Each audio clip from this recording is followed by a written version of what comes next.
Hello বন্ধুরা, তোমরা কি সত্যি বুদ্ধিমান? তো চলো তোমাদের আজকে বুদ্ধির পরীক্ষা করে নেওয়া যাক। তোমাদের জন্য কিছু নতুন নতুন মজার ধাঁধা প্রশ্ন নিয়ে চলে এসেছি। দেখা যাক তোমরা কতগুলো প্রশ্নের সঠিক উত্তর দিতে পারো।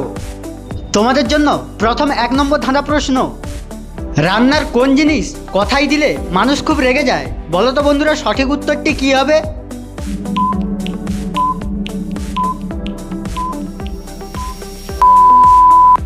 বন্ধুরা, এখানে সঠিক উত্তরটি হবে ফোড়ন।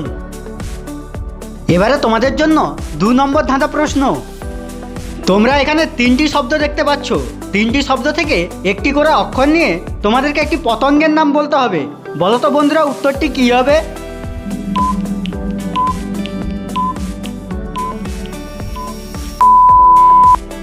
এখানে সঠিক উত্তরটি হবে বলতা। এবারে তোমাদের জন্য 3 নম্বর ধাঁধা প্রশ্ন, এটা আমরা না খাই না পান করি, কিন্তু এটা ছাড়া আমরা বাঁচতে পারি না। বলো তো জিনিসটা কি?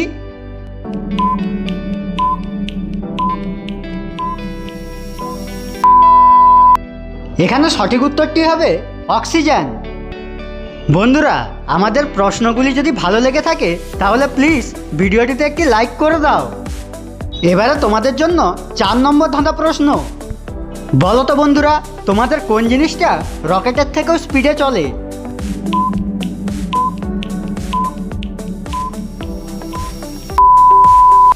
এখানে সঠিক উত্তরটি হবে কল্পনা।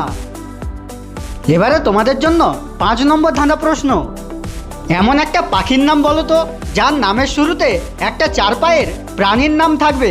বলো তো উত্তরটি কি হবে?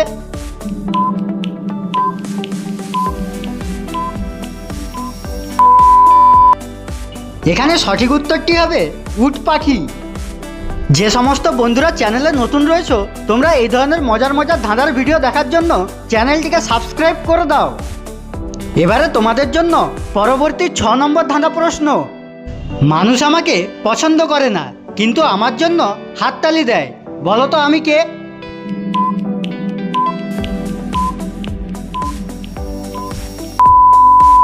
এখানে সঠিক উত্তরটি হবে মশা, কারণ মশা মারার সময় সবাই হাততালির মতো করে দিয়ে মারে।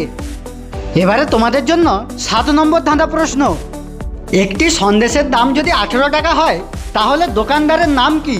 প্রশ্নের মধ্যে উত্তরটি লুকিয়ে আছে। বলো তো বন্ধুরা, সঠিক উত্তরটি কি হবে?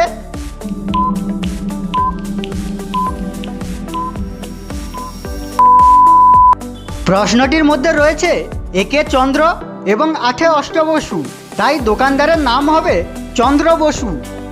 এবারে তোমাদের জন্য সর্বশেষ 8 নম্বর ধাঁধা প্রশ্ন, বন্ধুরা এখানে এলোমেলো অক্ষরগুলিকে সাজিয়ে একটি শব্দ গঠন করো।